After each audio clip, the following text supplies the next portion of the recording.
the registration will start. Okay, it starts. And I would like to present myself for the person that don't know me yet. I am Mariselda Canaj, the project officer of Horticultural Assembly of European Multicultural Regions. Just to say that this training will develop as the follow. Will be a small, very brief introduction, and after the Sabine Paulette, that is a project officer of ARAF, will that is project coordinator of this project, and from Inagro will present the SmartProtect project and the platform. The professor Bart Deck Kettler, sorry, because I am dyslexic and it's a mess the pronunciation for university. From the Leuven University will present the insect monitoring technologies in Belgium. That is a case study. After Jonathan Demey from Inagro will present the UVEC technologies to control pests and diseases. And last but not least important is Mike Caminaris from Agenso that will present the mobile disorder detection. In the end of this training will be a section of answer and question. I will start with a small brief introduction. RF is a partner of SmartPortect project in the framework of the work packages technologies exchange. In the activity training, we thought to organize this training for our members, networks, and for other stakeholders. The idea of this training was born from the interest that our members and other actors have shown during our monthly meeting members, but as well to our Assembly General. During these meetings, they show the interest about the integrated pest management and to find more information about the smart technologies they can use. They are interested about this topic because they needed to reduce the use of pesticide as a sustainable use of pesticide regulation demand. The regulation involves the EU-wide target to reduce by 15% the use of and risk of chemical pesticides by 2013. In the line with the EU Farms to Fork and biodiversity strategy, the new measure will ensure that the farmers and other professional pesticide use practice integration pest management. This is an environmentally friendly system pest control with focus on the pest prevention and priorities alternative pest control methods with chemical pesticides only to use at last report. The main objective of the training is to present the project and the platform, SmartProtect platform, the case studies, and to present the IPM technologies. This training is an opportunity to discuss and to exchange the problems on the fruit and vegetable sector and to strengthen the collaboration between farmers and scientific. At the same time, to provide more information tools for our networks and members, and to facilitate their works and meet the upcoming challenges in agriculture sector. Thank you, and I leave the floor to Sabine to present the project and the SmartProtect platform. Thank you. The floor is yours, Sabine. Thank you, Eriselda, for this introduction. Can you all see my PowerPoint, please? Yes.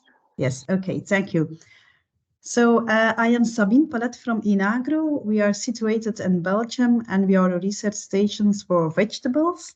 And as Eriselda already told, I'm the coordinator of this thematic network, SmartProtect. So welcome all to this online training. And thanks to Eriselda and Pauline for organizing this training for the people who are interested in the smart IPM. Just, I had some troubles. I come back to this. Start sharing again. I think something went wrong. So you see the PowerPoint? Yes, okay. Not a presentation mode. Yeah, now it is? No, it is. No, it is, yeah. Now it is, okay. So it's strange because it always closes. If you can, I can try to share for you. Yeah, I will try once more, Iriselda, and I don't know what is the problem. So I share this presentation, and now it stops. So really strange. Yeah, maybe if you can share, Iriselda, I don't know what the problem is. I send it to you on Tuesday, so it should be strange.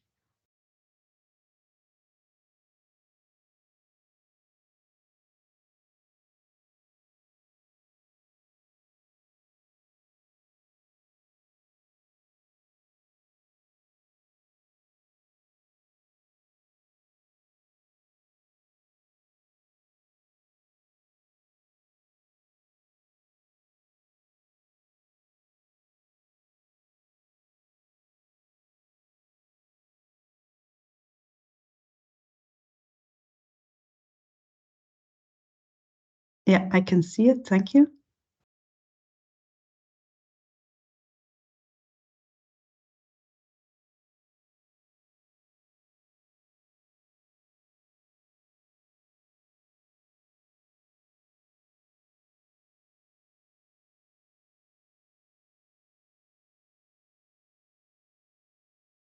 Yeah, thank you. Thank you, Iriselda. Sorry for this inconvenience.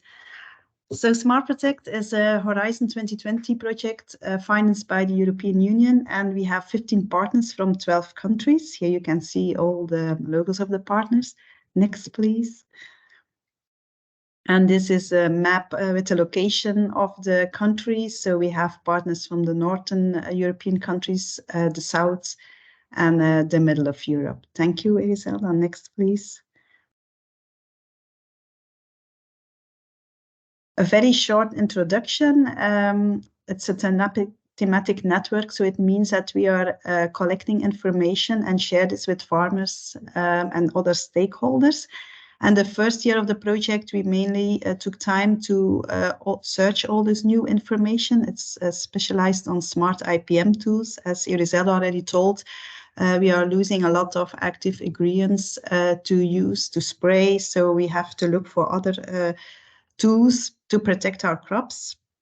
And we have more than almost 200 tools collected, and we've made an evaluation of them to select the best promising techniques after a benchmarking exercise.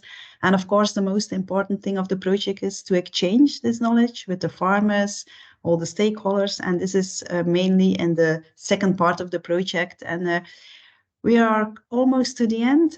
We stop in June this year, so a lot of things are going on now. And of course, the knowledge management is very important, and this is done by our Greek partner, Agenso. Next, please. A very short overview. I already told you, we have 192 techniques summarized. We've made a selection, and we have to know enough information on that, otherwise they are not selected. And by now, half April, we had 44 application techniques, 42 decision supporting techniques, a lot of diagnostic and detection techniques, 71, and 35 monitoring techniques, which are actually selected to shown on our platform. Next, please. This is the homepage of our website from SmartProtect. You see the link to the website of SmartProtect. It has been developed by our Greek partner Agenso.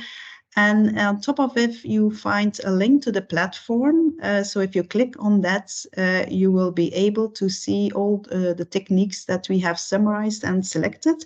It's free accessible for everyone. And I also invite you to subscribe to our newsletter if you want to follow up all our activities. The next one, please.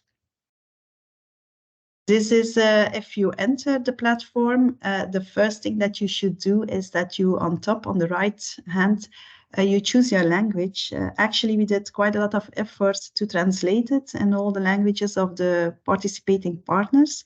And this is very important because as researchers, we might And of course, we understand enough English to know what's about. But for the farmers, it's not always evident to understand everything in English. So we made the effort to translate it so they might be able, if they select something, to understand and to read it in their own language. So you can just select it. And now I've made the presentation in English. You can either choose, you just click on one of the 4 buttons if you want to see all the monitoring techniques. But if you are only interested in bacteria or insects or mites, you have special buttons for that as well. And on the next slide, you have, of course, the search function. If you're, for instance, next, please, Erisalda. Yeah, here on top of it, you can type any word if you are interested in nematodes or in UVs or in smart traps or spraying systems. And then you get a selection of the filter you have used. You can also use filters if you only want to know greenhouse techniques or techniques that are useful to use in the open field. That's on top of it on the left hand. Or you say, I'm just interested in everything on sprayers or UV systems, and then you can select and you get a selection of those tools. And as I already said, you can also filter on application range. You get a small overview, and then you can click on every item itself. Next, please. And then you will get more information. So you see first a photo which illustrates a technique. Then the TRL level, we have, of course, focused on tools that are already on the market or a high TRL level, so are coming on the market very soon in order to be useful for the growers, of course. You get a small description, so it's not a real full body of text, but if you want to know more, you have always a link to the website of the company. And you get an overview of the crops the technique has been used already, or possible crops can be used, the countries that it has been used. So you get some more specialized information, the species, are there any technical requirements needed? There's also sometimes information on the cost price. I think it's in the next slide, one of the next slides. Yeah, please. Cost is always difficult because it changes rapidly, and cost price also depend on the size of the farm. Sometimes if you are a bigger farm, you have more negotiation possibilities than you are a smaller farm. So don't get fixed on the price. It's better if you want to buy it or you want to have more information that you contact the company. This is an overview of the cap trap. It's a smart trap for insects. So you got, of course, the description and the crops it's used and cabbages. We have used it as well, and some of our partners have tested and the species which are working, the trap is working on. Next, please. I think there's one, yes, some more. Here you can find the cost price. You can see if support is needed or not. And sometimes you also have a YouTube video which shows you how the trap is of the IPM tool is working. Next, please. So there's a short overview of the platform, and our German partner has made a benchmarking exercise on all those technologies, and the purpose was that we want to select the most promising techniques and to use them in the case studies to illustrate to our farmers. Yes, please. I have only 2 slides of the benchmarking, but before we started it, we did a big survey to all the countries of the consortium. And we asked to our farmers and experts and stakeholders. We had actually 2 surveys, and we asked them, how informed are you about smart IPM techniques? And when we get the results, we saw that quite a lot answered that they are only little informed or not at all informed. So it shows that we had a lot of things to do, and a lot of information is not reaching the farmers yet. Next slide, please. But if we asked our farmers and stakeholders, do you think it's important for you, the smart technologies? And then most of them say, yes, it's very important, or it's important. So you see there was a lag between the knowledge that they have and the need they have on using those tools. Next, please. able to select the best techniques.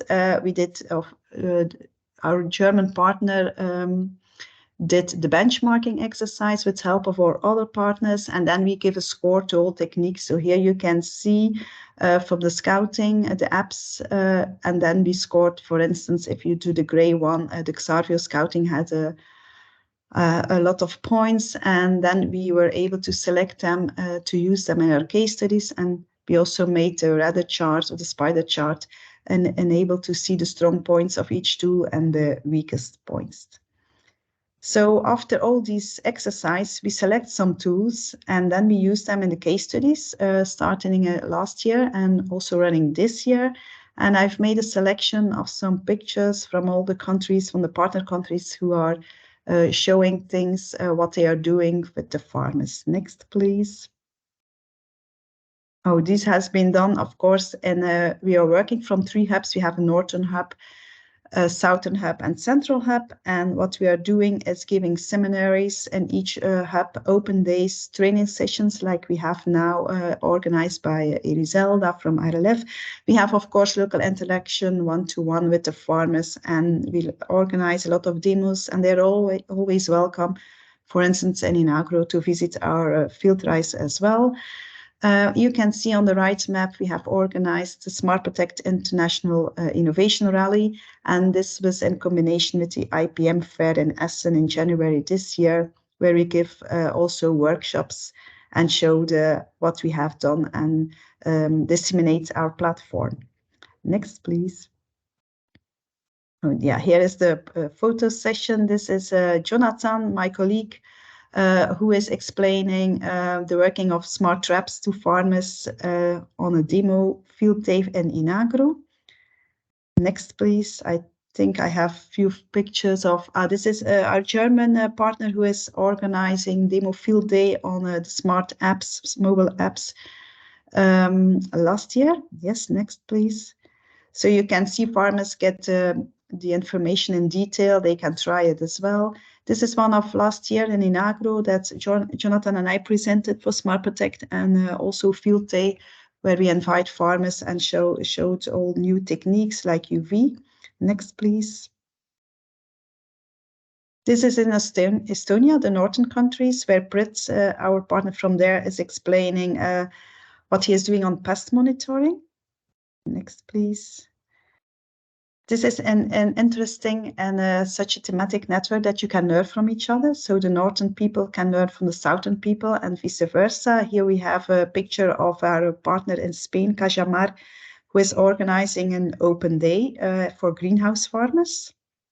Next, please. They are working with cupboards, beneficials. And these are our Portuguese partners who are showing the traps in tomato greenhouse. Next, please. This is Irizelda and Jonathan in the International Horticulture Congress in France last summer, where they also present smart traps and our platform. Next, please. And this was last autumn. We had a meeting in Portugal and with our consortium, and then we combined this with a seminar in the north of Portugal, where we explain it were mainly fruit growers, new techniques in crop protection. Next, please. This is Liga from Latvia, the North Europe, and she is showing plant protection in vegetable crops. So she is also working with the smart trap, and farmers are trained how to work with them. Next, please. And this is from the UK. Rosemary from Warwick is working a lot with the traps, monitoring all kinds of insects. And she was also organizing demo events on these traps. Next, please. Yeah, so you had an overview of some of our partners who are organizing things. You can see that farmers are learning how to work with the new tools because a lot of them have not enough knowledge on that. So it's important that we show them and that we talk about the advantage, the disadvantage. I also want to show that we have some fact sheets on our website. If you go to the front page, you will see IPM and IPM vegetables, and then you can find some more information on tomato disease and alliums, brassicas. Next, please. And this brings me also almost to the end of my presentation, but I want to finish that we are not the only one working on IPM. Mike from Acento has made a big effort to link us with other almost 23 other EU projects working on IPM or similar interesting, and it's very important for us to make these links. So we have a broader network. We learn from each other, and for instance, we are also involved in IPM works who are doing more or less the same, working with groups of farmers, learning on IPM. IPM decisions is also an important one. We are working with it. So this is a short overview on that. Thanks for this effort to link with this, Mike. And next, please. I think this will be the last one. Yes, this is to finish. I want to thank you for your interest, and I want to show you our social media accounts. Once again, the link to the newsletter. So please, if you want to know what we are doing, our activities, please register. And thanks for your attention. If there are any questions, or are we going to wait? For me, it's the same, Irizana. Thank you, Sabine. Thank you very You're much welcome. for the presentation. And if you have questions, please open your microphone and ask them, or write in chat, as is better for you. I'm reading the chat, but there are no special questions, I think. No, anyway, maybe at the end. Yeah, sorry. Yeah. Thank you, and I will leave the floor to Bart to presenting science monitoring technologies in Belgium case studies. Thank you, Bart. The floor is yours. Yeah, you can see your presentation as well. Thank you, Eliselda. Can you see the presentation? Yeah, you can see it. All right, thank you. So good morning, everyone. I'm Bart de Ketelaar from the University of Leuven here in Belgium. And I will give a brief presentation about some automatic insect identification and what we do here in Flanders and what we try to do in bringing recent research results closer to the field.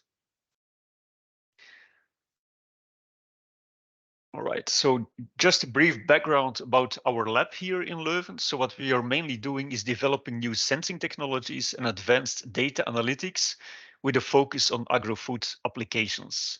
And automatic insect recognition is one of the active fields in our lab. And well, what we are mainly working on there is on image analysis and wing beat data. And I will give an overview of the status of both technologies that we are working on. All right, so why are we doing this research into automated technologies? Well, as you might know, monitoring insects in a manual way is something that's quite inefficient in the sense that if you want to monitor those sticky plates you see at the left side or with the water traps at the right side, it's time consuming in a sense that you have to manually look at the different traps and you have to score them all. And this is something, taking a lot of time. So what we are doing is trying to automate the process. And evidently, because it's taking a lot of time, it has a low resolution in time and space. I mean with that only few fields are often monitored there, and it's only done once a week, which is not sufficient for some of the pests we are considering here. So because of its importance, we are not the only group, of course, that is looking into automated solutions. There are many busy on the topic. And essentially, there are three main lines of techniques that are being developed. The first one, as I mentioned, is image analysis systems. The second one is the wing beat analysis. And the third one is more app-based systems that work on weather station-based data. Besides those three, there are still some other alternatives, such as bioimpedance, that are also commercially available. So the focus of my presentation now is the research we do into the imaging systems and the wing beat analysis, and also the status of those here in Flanders. And what's particular on what we are doing here is that, yes, some of the pests we are looking at are rather specific to our region, and that makes it a bit less attractive, let's say, or less of a priority for existing commercial companies. What I believe is that this is kind of a field where academic research, as we are doing, and commercial activities in companies can go hand in hand. So let me start first, and that will be the major part of the presentation about automatic image analysis. And it has been proven the last couple of years to be quite helpful for the analysis of sticky plates. And especially it has been proven to be helpful for the somewhat, let's say, larger insects, such as moths, for instance. But it seems to be more challenging when insects are much smaller, such as different types of flies. So what we aim to do is use state-of-the-art and affordable camera technology and advanced artificial intelligence to be able to include also those smaller and often more complex or difficult insects to detect. So that's kind of the focus of what we do. I will give here one example, a local example, let's say, of wheatloaf chicory. So it's a rather local crop. You see it mainly in Belgium, northern France, and also in the Netherlands. And the minor flies, then that's the fly you see here in the third picture. And then the woolly aphids, well, those are two important pests, insects that need to be monitored. But both of them are very, very small, making it difficult for camera systems to identify them. So, but that's one of the cases we run here in Flanders. And the slide you see here, I give you a kind of a flow of the research we did from really in the lab. And in the lab, yeah, you see here a kind of an expensive system we have built. And it's an expensive system because there is an expensive camera on top of it. But also it has an illumination which is quite advanced so that the quality of the pictures we get is most optimal. So that's a lab-based thing as a kind of a reference. But in the following steps, what we are trying to do is to bring this closer to the field. And you see here in the middle, a system which we call a photo box.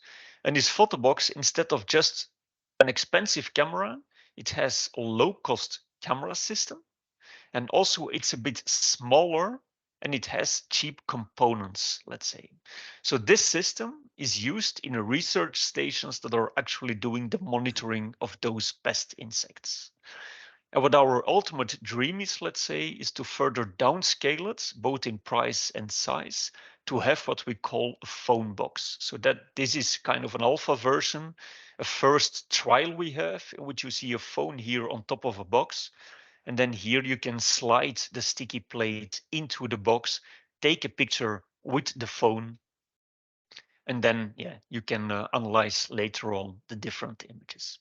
So that's what we try to do. We try to go from the expensive lab-based system to a low-cost system that can be used not only by research stations, but also by the growers themselves. When you look here at a situation, a practical situation, let's say in the fields, and you see two different types of sticky plates and two different applications, the lower one is kind of the easy one in a sense that you see that all or almost all of the insects here are of the same type. It's a sticky plate for Delia. The insects are small, but not extremely small. But as I say, most of the insects are of the same species. And this is because the traps have a pheromone that attracts those insects rather specifically. When you look at the wheel of chicory and you have the sticky plates there, that's what you see on top here. There is not such thing as a known pheromone to attract them. So when you look at the sticky plates, they have different kinds or different species of insects, making it much more difficult for an algorithm later on to classify them. And the example and results I will show in the next slide, they will relate to this difficult case where we look into very small insects on plates that are non-specific, so including a lot of different species that should be considered. This is a very big table, and I will not go into detail about the table, but that's what we call kind of that's a matrix showing the accuracies for different species on the sticky plate. And you see already there are quite a number of species that are present, let's say, on this kind of sticky plates. In total, we have about 34,000 images of insects. And I give here in the table some accuracies for the most important target insects. You see here the chicory minor flies, so the main target insects, for which we have an accuracy close to 97%. And you also see the woolly aphid here, for which we have an accuracy close to 90%. So that's already quite accurate, I would say, based on individual images of insects. You also see the parasitic wasp here, which is a predator of the minor fly. And also a carrot fly is sometimes also present on the sticky plates and is rather easy to detect. So what we are doing is we are growing our database together with the partners, such as Inagro, for instance, and also the Praktijkpunt close to Leuven, to grow the number of images and try to improve further the accuracies for those target insects we have. What is also important to mention is that we can look into the different sticky plates. So the results I presented in the previous slide was really on the individual insect level, but most often warnings are given based on counts per sticky plate. What I present on this slide is the counts per sticky plate. And you see here the counts that are being done by the entomologists. And this is what we count based on our artificial intelligence system. So you see there's quite a large correlation for this woolly aphid, and also the correlation for the chicory minor fly is quite high. So doing this thing, what we can then do in the next step is to have here on the x-axis our time, and you see here the week of the year, and across the year, let's say, or across the growing season, you see the number of counts per sticky plate given by the entomologists. That's the blue point here. And you see the counts as measured, let's say, by our automated system. And it's important to appreciate here that the number of counts of the reference and how we count are quite close to each other, so that you can really see when there is an outbreak of those different pest insects. It's still ongoing research, so we are still participating in different projects to bring this thing even further to practice. And together with Inagro and other partners, excuse me, we are involved in different action labs so that we try to bring this closer to practice, as I say, for different target insects. We're also trying to make demonstrators based on those so that we can really show how the thing is working in practice. And what I also mentioned is that artificial intelligence is at the core, let's say, of this image analysis. So we're heavily investing in artificial intelligence to make this thing even more robust, to make it accurate, and also, and that's important, without the need for too much manual labeling effort. Because this manual labeling effort is costing a lot of time. So each time there is a kind of a new species we want to monitor, we want to have a model that can be trained based on a limited number of labeled images. So that's a part of the images. So that's something which is most developed, I would say. So both in research with us in academia, as well as also in commercial systems for the larger insects. But I also want to briefly, and it's only, I think, about 5 slides, say something about wing beat analysis, because that's another completely different kind of system, which has some benefits and which we believe could hit the market, let's say, for smaller insects in the years to come.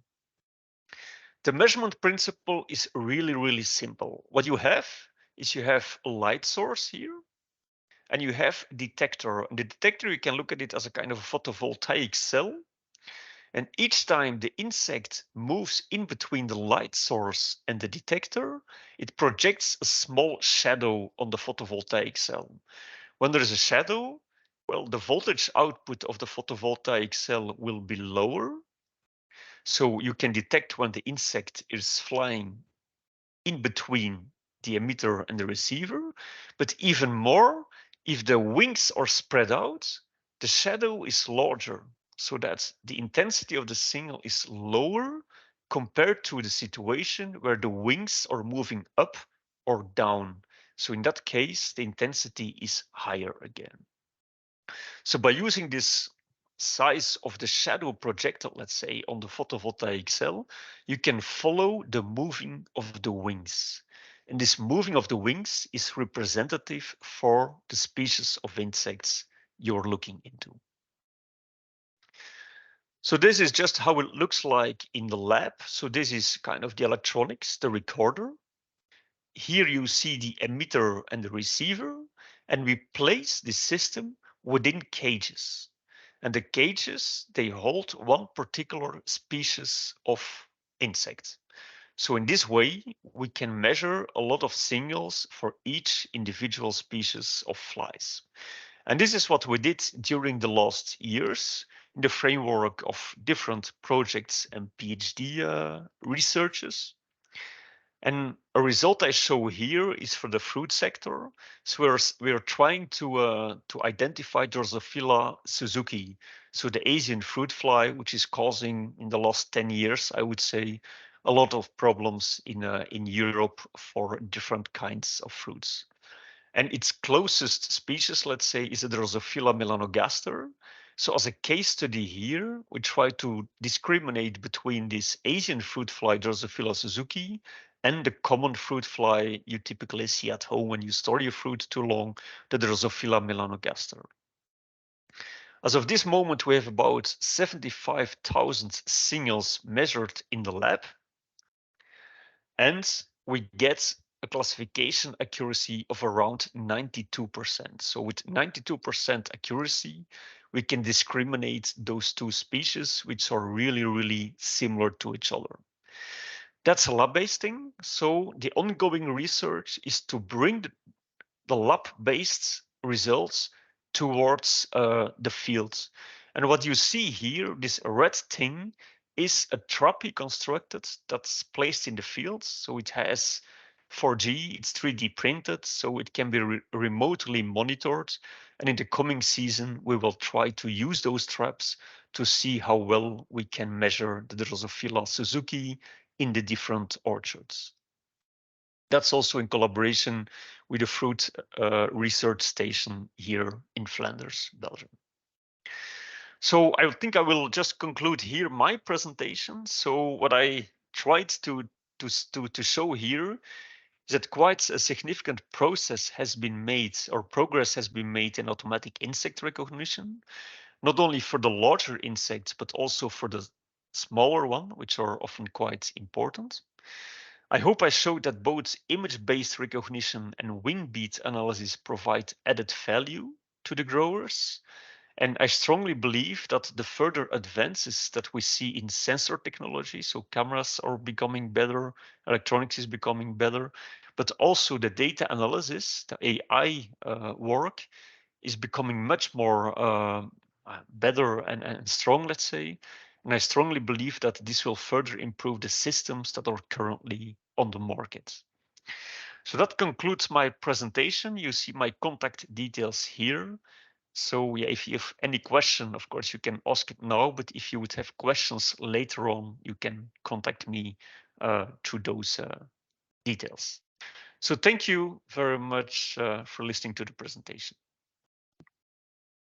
Thank you very much, Bart, for your interesting presentation. And please, if you have a question or later in the end, you can ask. I don't see for the moment raise hand or question in the chat. I'm and looking at the chat. No, I don't see questions. Thank you, and I will give the floor to Jonathan Demey for the presentation of UV technologies. Please, Jonathan, the floor is yours. Thank you.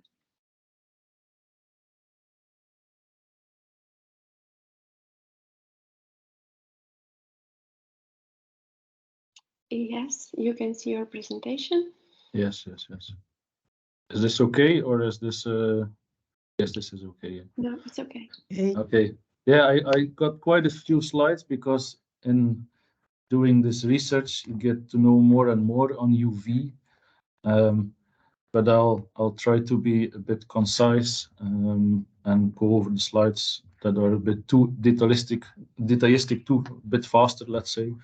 My name is Jonathan de May. I work at Inagro. Inagro is a practical research station in agriculture. My main topics are open air horticulture, so the vegetable department, let's say. We've done some things around UV.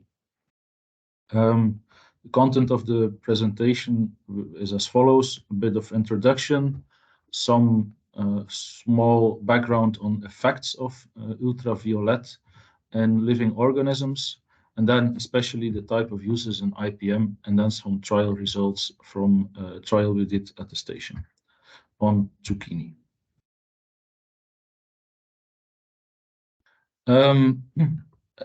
Introducing ultraviolet, it's a type of radiation, and it's important to know it's part of the electromagnetic spectrum, and it's just beyond the visible light. So UV is a type of radiation and is not, in fact, light. And it's a radiation that has some properties, and you can define it by wavelength. We are very much interested in this region. And specifically, we do tests with lamps that emit a lot of UV radiation at 254 nanometers. UV is divided into three categories, let's say, UVA, B, and C, quite simple. And under normal atmospherical conditions, UVA and UVB reaches the Earth's surface, and UVC does not penetrate the ozone layer. So under natural circumstances, plants are not really used of getting UVC radiation on their leaves, neither are fungi or animals and so on. UV has some safety issues. Everybody that ever welded before, if you do welding, you make an arc, and there's also UVC radiation that is emitted, so it's important to shield your eyes, and also you can burn your skin, so you need a kind of plate to protect yourself. And I always start with safety. For every farmer or people that want to use UV radiation, be aware that A, B, and C are dangerous to eye and skin, but let's say UVA, you can protect yourself, or you don't need to protect yourself really that hard. For UVB and C, protection needs to be a bit better. And how can you protect yourself is wearing glasses, face shield, protective clothing. What is the main effect of UV is that it interacts with the DNA, and it messes up, let's say, the DNA structure by oxidative, by breaking strands. It also does oxidative damage and so forth. There's quite a lot of research on what actually happens, and as you can see, all the molecular systems, there's quite some academic research on that. It's mainly formation of dimers, it's called. Yeah, it messes up the structure of the DNA, but living organisms have some systems of, let's say, reversing this damage.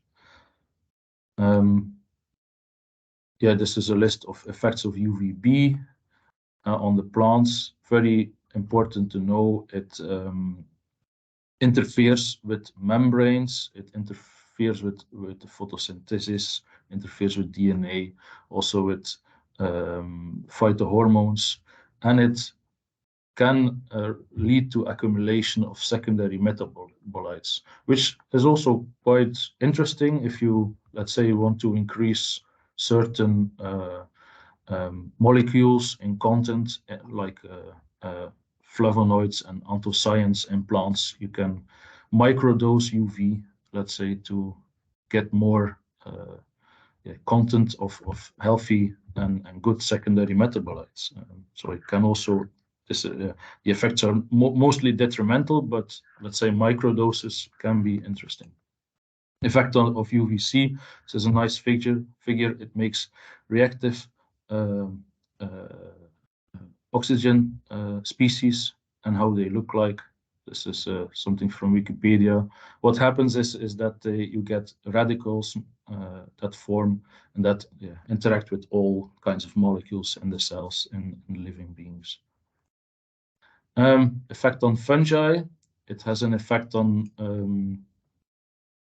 germination. It has an effect on cell division, and in lower doses it's cytotoxic. It kills, or it, let's say, here you can see cells that are a bit darker. It messes up the cell function. Also UV and insects. Insects, this is what peak radiations, let's say, of a bee's eye. So insects are attracted to UV or interfere with UV. It's something we cannot see, but the insects can. And that's also interesting to know because it can steer a bit insect behavior. This is for bees, and most insects react to UV. Types of use in IPM. In SmartProtect, we elaborated this pyramid to show how, let's say, to have a common definition a bit on IPM and how to present this to farmers and to stakeholders. So we start with good agronomic practices, then second pillar, decision support systems, and then when it's needed to interfere, maybe you can use mechanical, physical measures, then biological control, and then in the end, as Griselda also in the introduction stated, the chemical control, which is like a final resort if nothing else works, and there is the risk of let's say, economic damage. You can use chemical control measures, which of course are not always also 100% effective. For UV types of use in IPM, broadly agronomic practice. It's such a cute image. JJ has a sign around his neck. You can UV for water disinfection, also for material disinfection. These are all good agronomic practices, let's say, making sure you have clean water, clean material to work with. There's also a small part on induced plant defense. It's also with microdosing or using flashes of UVC to, let's say, hype up the plants to produce secondary metabolites and to induce the plant defense mechanisms, make the plants stronger. Insect attraction. You can use it either as a decision support system where you monitor the insect, but you can also do mass trapping of insects, which is quite commonly used in the food processing. Also local restaurants, they have, for instance, those UV zappers. This is, it emits, for us it looks blue, but it also emits a lot of UV that the insects see, and they are attracted, and it's just attract and kill. And then leaf treatments, which are of course topic of the research we've done. And then finally, at the end, if you have harvested, you can use UV for shelf life elongation. Very quick, this is from water disinfection. In Flanders, we have quite some study material, but I think it's quite broadly known throughout the world, throughout Europe. what you can control with UV. Maybe one minor setback is that the penetrating capacity of UV is not that high. So if your water is not clear enough, the UV will not penetrate enough, and the efficacy of the UV treatment will drop. For water that is not clear enough, the turbidity is too high. You need to first do pre-processing or resort to other techniques like chloration or peroxides and so on. Water, air. I didn't mention air. Signify, major producer of light armatures. Especially in the COVID crisis, there were people on the market that sold systems to disinfect air and surfaces with UV. So I think it's one of the opportunities there was for UV to show, okay, we can kill off a virus, but I won't discuss whether it's very effective or not. That's for, I think, other people to do. On the market, we're going to, let's say, a market overview.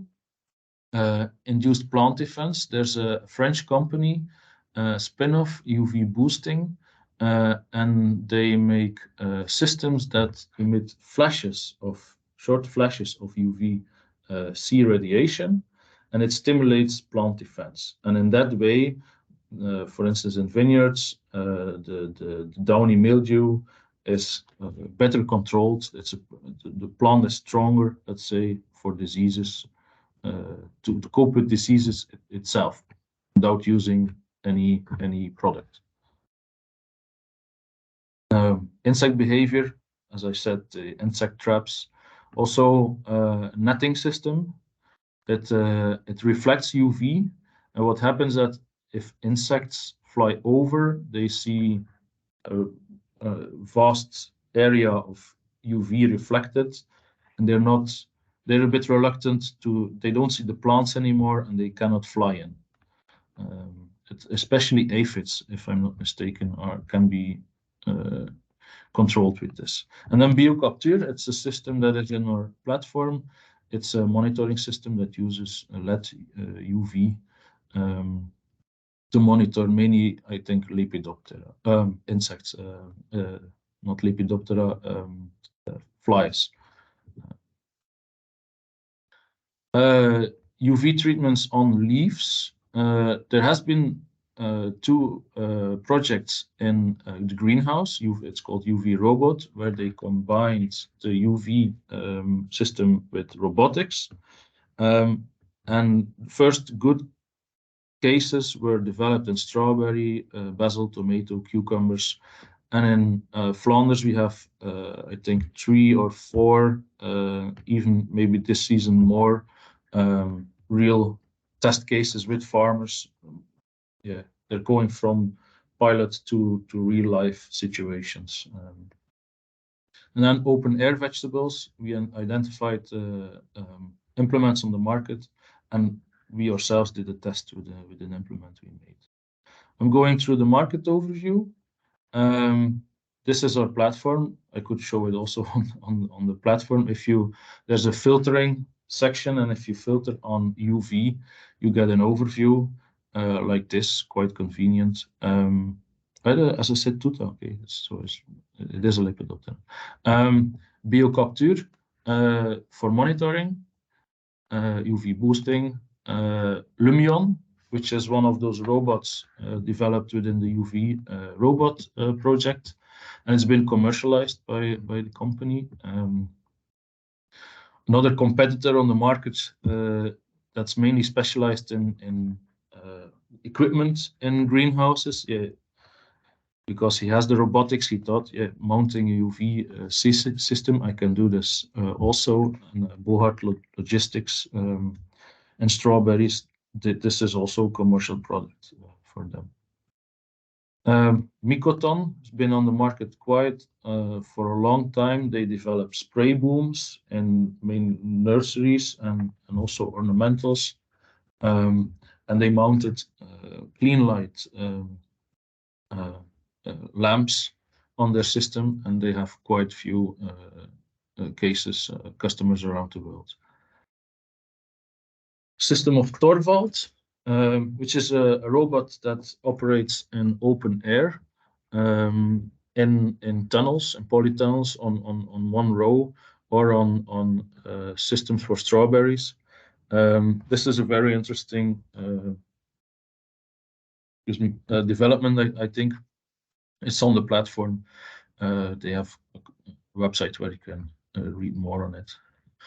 I also already mentioned CleanLight with Mycoton. CleanLight has been on the market with UV implements, let's say, for more than 15 years now. They're a bit the market lead. But what has been a bit of an issue for them is that a lot of the knowledge is developed with clients, so it's not open, meaning dose dose advice or distances or the times where you have to apply it. So for us as a researcher, it's not so easy to, let's say, extract information from the company, but they're the market leads, been on the market for more than 15 years, and they advocate the use of UVC systems. UVC Dragon, if a farmer wants to build themselves a system, there is a system developed in the States called UVC Dragon, and it's mainly like a building. It's like it's not building drawings, where with the materials you can buy them quite ready. You buy the raw materials, let's say, and then a farmer can construct with a bit of welding and technical skills. And you can mount it on a tractor. Shelf life elongation, final step, let's say, of the market overview. This is mainly CleanLight that's been in the market, where, for instance, apples pass through a UV bed on rollers, so that all the sides of the apples are radiated by the UV, and then it's clean, the surface, and it increases the shelf life of the produce. So for us, powdery mildew in zucchini, this is how the disease looks like. It's a white powder on the zucchini. It's very common. There are two species responsible.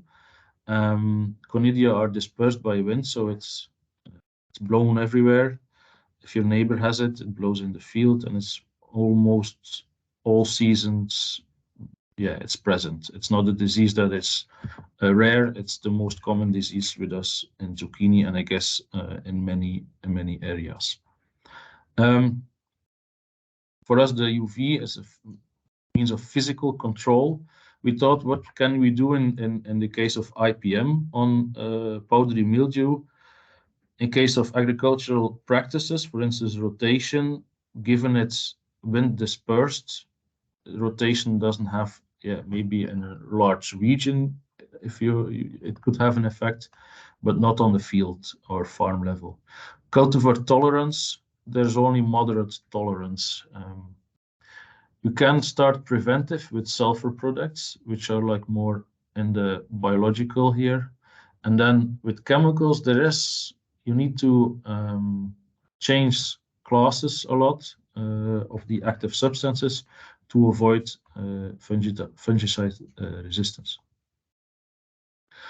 We got two questions in the research. Is it effective, and is it feasible for a farmer to make his own apparatus? I'm very briefly going through the trial protocol and the main results here. We did two trials, 2020 and 21. Also, we did a test in last season. There was a natural infection because it's very common. And we made our own UV apparatus consisting of a generator and 4 armatures with these types of lamps. The operator is shielded and he has like a remote control to switch the lamps. Here's the entry point of the lamps, and it's by Nico. You can buy it in a convenience store. It's by remote control, switch on and switch off the lamps. Oh, yeah. The results. We quoted the percentage of surface of the leaves that is damaged or infected. We have an untreated control, let's say. We have a 3x. X is a dose, and 3x is the highest dose of UV. 1.5 is then half, and then X. We also had a kind of mixed organic object where we combined UV with products that are recognized in organic farming, and then we had a chemical reference. And here you can already see that the highest dose is kind of better than the others, and also similar to the mixed organic at the beginning of September. But then when the disease progresses, there is a clear distinction that the highest dose here shows lower infection, and it's comparable, and very much so in the end, it's comparable with the chemical reference.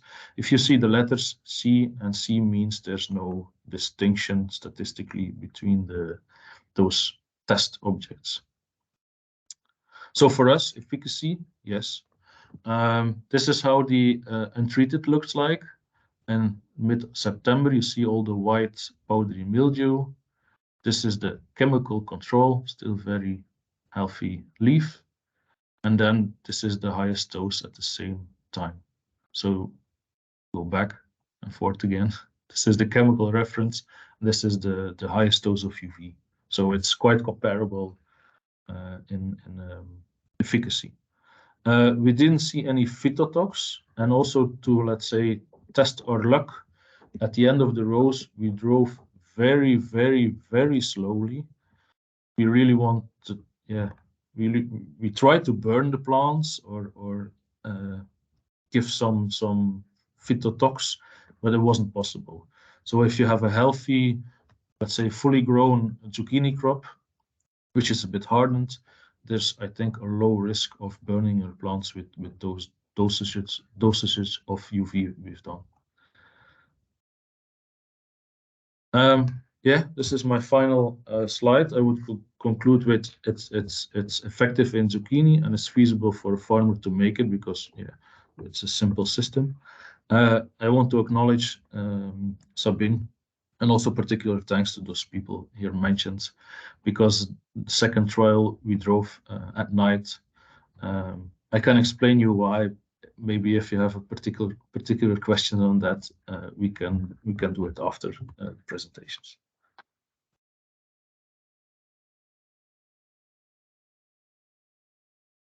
Thank you very much, Jonathan, for the presentation. It was really interesting. And if you have questions, please write in chat or turn on your microphone and ask. Thank you.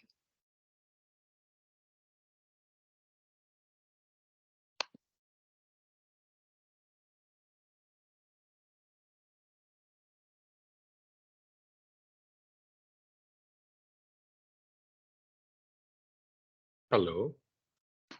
Yeah, I don't see any question in the chat, and I will give the floor to the mic that will present the mobile disorder detection.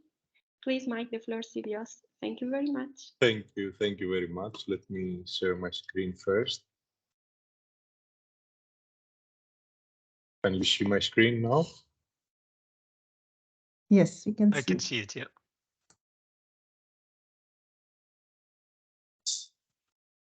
So it's not in presentation mode, Mike, but I see it. Yeah.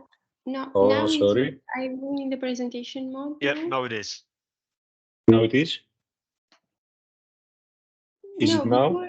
Before was okay. Okay, now sorry. It was a delay. Network delay. It's perfect.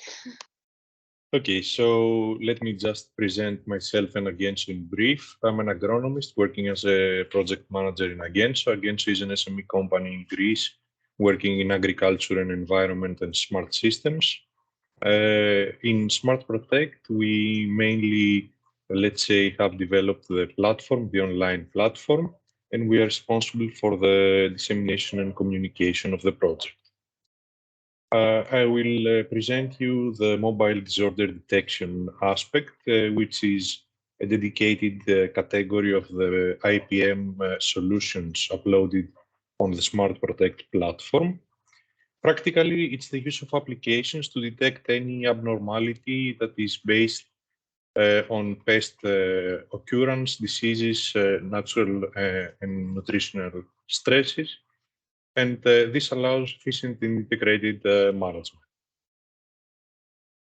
So how is it working? It's working with mobile applications in smart devices, Android or different software devices.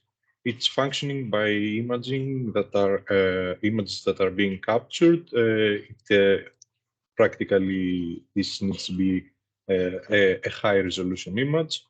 And then there's a correlation of the results with a database of information to allow the identification of the problem, which practically allows to reduce the cost compared to a laboratory analysis that could be, let's say, a next step.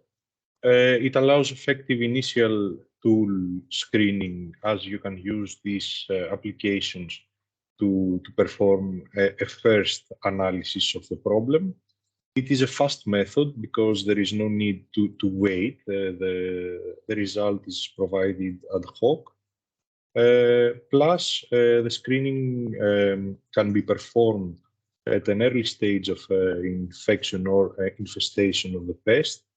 And most of these applications that are available in the market are compatible with Android and iOS devices, and let's say allow a wealth of available crops to be used. And the result is also visualized. I have selected to present some of the applications that are available in the market. So an application that is available is Plantix, is a free mobile application that identifies pests, diseases, and deficiencies on crops. Images are uploaded on WhatsApp application, and it can work on bell pepper, Brussels sprouts, cauliflower, cucumber, several cultivations to detect bacteria, beneficials, fungi, insects, mites, nematodes, and viruses as the problem in the crop. A free version and a paid version is also available depending on the number of crops that the user needs to access. So based on the benchmarking that we did during the project, here is presented the spider chart of this specific solution, this application, and you can see the lack of this application in the buying cost because there is also a paid version, and the application range because it's not the one with the biggest application range in terms of different organisms. Another application is Cropalizer. It's a tool to identify major pests and diseases in vegetables, as you can see several cultivations, for bacteria, fungi, insects, nematodes, and viruses, and it's a free application. The number of crops is not the best possible in this application, as well as the application range, but in terms of the other characteristics and criteria set to perform the benchmarking evaluation, it is a very efficient tool to use. Then Buntata application is an Android application to identify pests and diseases in different, let's say, origins like bacteria, beneficials, fungi, insects, mites, nematodes, and viruses. The only disadvantage is that it refers only to potato cultivation. I don't know if they also have included any other solonuts species up to now. And it's a free application to use. As you can see, the chart represents this inability of this application to be used in other crops. This is why there is a low, let's say, ranking in the crops criterion. Another app is called Plantipus, is available in Google Play Store. It's being used for tomato, bell pepper, and cucumber cultivations, mainly to detect problems by fungi, insects, and mites. It's again a free application to use, but as you can see, the same pattern is followed in this radar chart due to the fact that the number of crops available is not a very high one, as well as the application range. Another application is Agrix Tech App. It detects crop fungal diseases at primary stage and proposes adequate treatments. It's available for bell pepper, cauliflower, cucumber, head cabbage, and tomato. In this case, there is a cost to buy this application that is being used to detect problems caused by fungi. Due to the cost of buying this application, you can see that the radar chart that was developed differentiates accordingly based on the different characteristics. Another application is Crop Scanner app. It provides a fast and direct entry of scouting data in smartphone or any other device, portable one. A real-time overview of the greenhouse is available. It's for greenhouses. It allows the visualization of pest pressure and population of beneficials by allowing extensive data analysis and direct contact with the providers to, let's say, provide personalized IPM advice.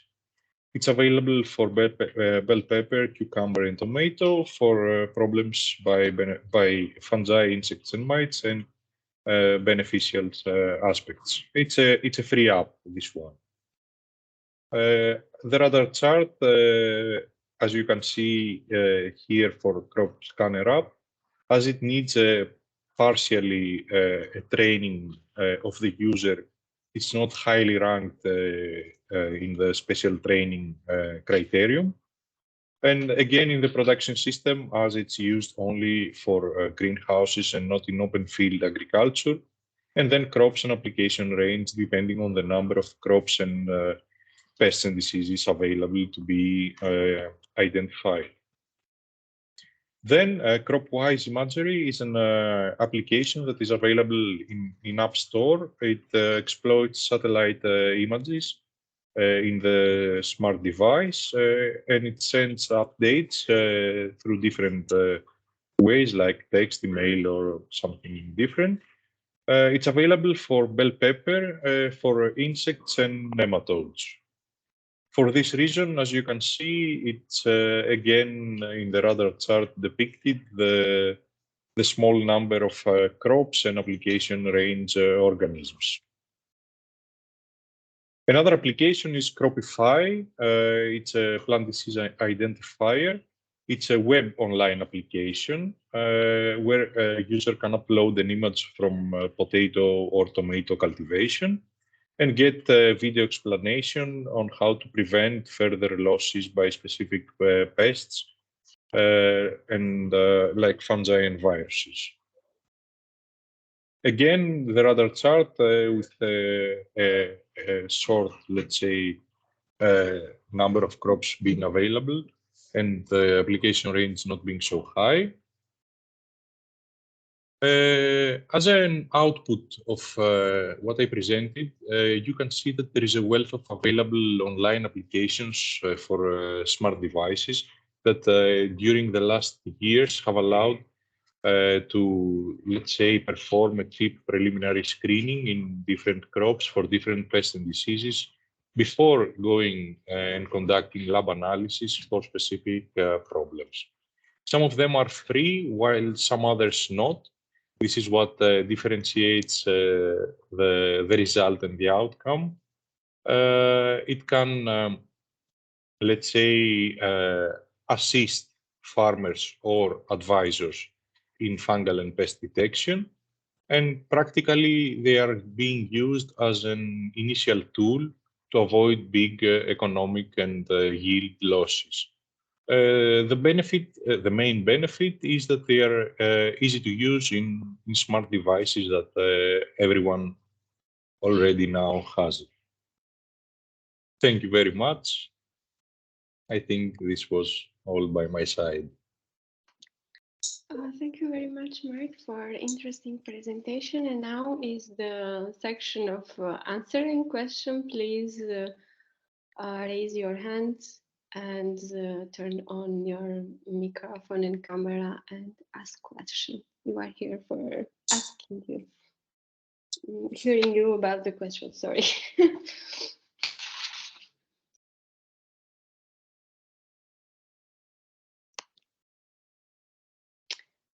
Yes, is one raise hand, please, Eduardo. Turn on your microphone and camera and ask the question directly.